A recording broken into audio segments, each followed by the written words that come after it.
1948 میں جب لندن میں اولمپک گیمز شروع ہو گئے تھے تو اس میں پاکستان نے as a team hockey sports میں پہلی بار پارٹیسپیٹ کیا تھا اور پاکستان نے اپنی ہاکی ہسٹری کا پہلا انٹرنیشنل میچ بیلجیم کے اگینسٹ کھیلا تھا، جس میں سرپرائزنگلی پاکستان نے بیلجیم کو 2-1 سے ہرا دیا تھا۔ اب اس اولمپک ایونٹ کے اینڈ میں Pakistani hockey team 4th placement پہ آیا تھا اور برونز میڈل جیتا تھا، لیکن پھر بھی پاکستانی ہاکی ٹیم کو کافی اپریشیٹ کیا گیا تھا۔ اس کی وجہ یہ تھی کہ اس ایونٹ سے کچھ ہی ٹائم پہلے 1947 میں پاکستان اور انڈیا کا پارٹیشن ہوا تھا، لیکن پارٹیشن کے بعد پاکستان ایز اے کنٹری کافی بری کنڈیشن میں تھا۔ اب اگر اس ٹائم پہ سپورٹس کی بات کی جائے یا پھر اسپیشلی ہاکی سپورٹس کی، تو پاکستان کے پاس اس ٹائم نہ کوئی پراپر انفراسٹرکچر تھا اور نہ ہی ہاکی کو سپورٹ کرنے کے لیے کوئی بجٹ تھا، لیکن پھر بھی اس دوران جتنے بھی ہاکی کے ریجنل یا پھر انٹرنیشنل ایونٹس ہوئے تھے اس میں پاکستانی ہاکی ٹیم نے جو پرفارمنس دی تھی وہ لاجواب تھی۔ اگر صرف ریجنل ایونٹ ایشین گیمز کی بات کی جائے تو پاکستان نے پہلی بار 1950 میں ایشین گیمز میں پارٹیسپیٹ کیا تھا اور گولڈ میڈل جیتا تھا۔ پھر اس کے بعد 1970 تک ایشین گیمز کے جو اگلے 6 ایونٹس ہوئے ان سب میں پاکستان نے گولڈ میڈل ہی جیتا۔ اس کے ساتھ ساتھ اگر اولمپک ایونٹس کی بات کی جائے تو 1952 سے لے کر 1985 تک آلموسٹ 6 اولمپک ایونٹس ہوئے، جن میں سے 3 بار پاکستان گولڈ میڈل جیتا، جبکہ باقی 3 میں پاکستان ٹاپ 5 میں ہی رہا۔ اسی طرح 1985 تک ہاکی ورلڈ کپ کے آلموسٹ 4 ایونٹس ہوئے، جس میں 2 مرتبہ Pakistani hockey team world champions رہے، جبکہ 1 مرتبہ برونز میڈل اور 1 مرتبہ سلور میڈل سیکیور کیا۔ اب آپ لوگوں کو شاید یہی لگ رہا ہوگا کہ میں بار بار 1985 تک کا ہی کیوں کہہ رہا ہوں، تو اس کی ایک وجہ ہے۔ اس کی وجہ یہ ہے کہ 1985 سے پہلے جتنے بھی ریجنل اور انٹرنیشنل ہاکی کے ایونٹس ہوئے ان تمام ایونٹس میں پاکستانی ہاکی ٹیم کی جو پرفارمنس تھی وہ آؤٹ اسٹینڈنگ تھی، لیکن 1985 کے بعد دھیرے دھیرے پاکستانی ہاکی ٹیم کی پرفارمنس خراب ہونے لگی۔ اب ایسا بھی نہیں ہے کہ 1985 کے بعد ایک دم سے ہی پاکستانی ہاکی ٹیم کی پرفارمنس خراب ہو گئی، بلکہ ہم یہ کہہ سکتے ہیں کہ جو کنسسٹنسی اور جو پرفارمنس 1985 سے پہلے ریجنل اور انٹرنیشنل ایونٹس میں تھی وہ اب دھیرے دھیرے کمزور ہونے لگی تھی۔ 1994 میں بھی پاکستانی ہاکی ٹیم 1 مرتبہ ورلڈ چیمپئنز رہ چکی ہے، لیکن کہاں پر وہ دن جب پاکستان ریجنل ایونٹس جیسے ایشین گیمز اور اولمپکس میں گولڈ میڈلز جیتتا تھا، اور اب یہ دن دیکھنے کو آیا ہے کہ پاکستان مشکل سے 5th اور اس سے بھی کم پلیسمنٹ سیکیور کر لیتا ہے۔ اس ٹیم کی پرفارمنس کو کسی کی ایسی بری نظر لگ چکی تھی کہ 1996 سے 2006 تک ان 10 سالوں میں پاکستانی ہاکی ٹیم نے کسی بھی ریجنل یا گلوبل ایونٹ میں ایک بھی میڈل نہیں جیتا، اور یہ اس وقت تک ہسٹری میں پاکستانی ہاکی ٹیم کے لیے پرفارمنس کے لحاظ سے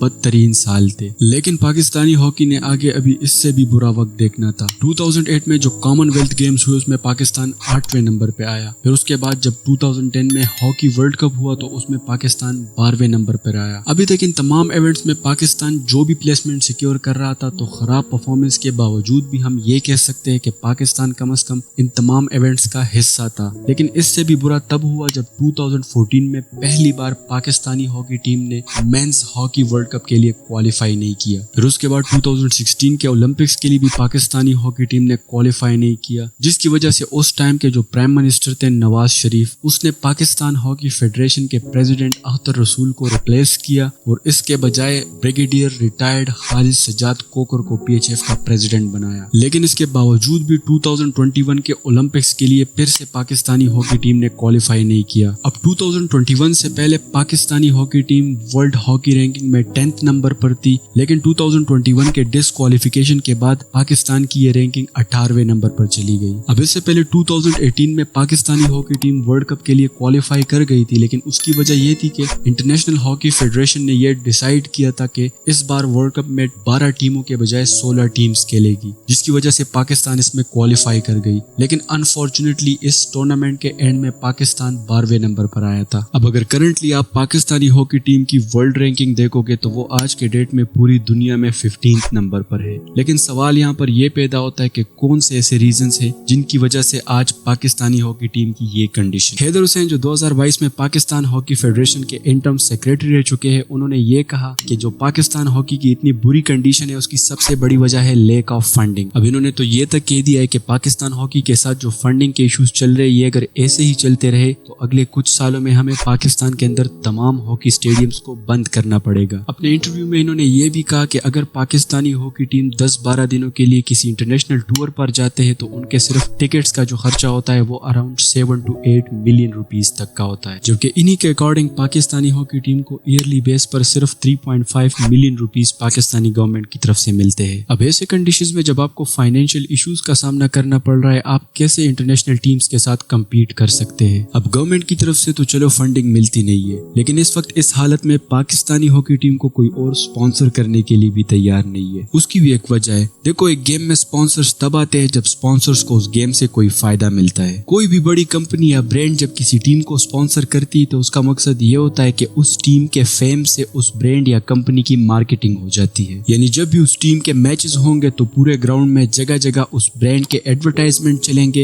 یا پھر اکثر اوقات پلیئرز کے شرٹس پر اس برانڈ کا نام اور لوگو بنایا جاتا ہے تاکہ زیادہ سے زیادہ لوگ اس برانڈ کے بارے میں جان سکے اور اس کی مارکیٹنگ ہو سکے۔ اب آپ میں سے بہت سے ایسے لوگ ہوں گے جنہوں نے شاید آخری دفعہ بچپن میں ہی کبھی ہاکی کا میچ دیکھا ہوگا، کیونکہ آج کل لوگ ہاکی کے میچز کو زیادہ شوق سے نہیں دیکھتے اور نہ ہی اس کو پورے پاکستان میں چھوٹے لیولز پر یعنی سکولز میں اور ڈیفرنٹ سٹیز میں کلبز اور اکیڈمیز کے ذریعے پروموٹ کیا جاتا ہے۔ اب اس کے بجائے اگر آپ کرکٹ کو دیکھو تو آپ کو پورے پاکستان میں کسی بھی گاؤں میں کرکٹ سے شوق رکھنے والے چھوٹے چھوٹے بچے بھی مل جائیں گے، اور شاید یہی وجہ ہے کہ آج کل کرکٹ کو بہت زیادہ میڈیا کوریج ملتا ہے جبکہ اس کے مقابلے میں ہاکی سپورٹس کو اتنا زیادہ میڈیا کوریج نہیں ملتا، جس کی وجہ سے آج پاکستانی ہاکی ٹیم کو کوئی بھی بڑا انٹرنیشنل برانڈ یا کمپنی سپانسر نہیں کرتا، جبکہ اس کے مقابلے میں اگر آپ پاکستان سپر لیگ کا ایگزامپل لے لو تو اس میں ڈیفرنٹ ٹیمز کو آج بڑے بڑے انٹرنیشنل برانڈز بھی سپانسر کرتے ہیں۔ اب آج کے ڈیٹ میں پاکستان ہاکی کو دوبارہ ریوائیو کرنے کے لیے بہت زیادہ ایفرٹس کی ضرورت ہے، جن میں ٹاپ آف دا لسٹ ہے فائنینشیل سپورٹ۔ اس کے علاوہ ہمیں سکولز اور اکیڈمیز کے لیول پر اویئرنیس پھیلانی چاہیے تاکہ کرکٹ کی طرح بچوں میں ہاکی کا بھی شوق پیدا ہو سکے اور فیوچر میں ہمیں ہاکی کے اور بھی بہترین پلیئرز دکھ سکے۔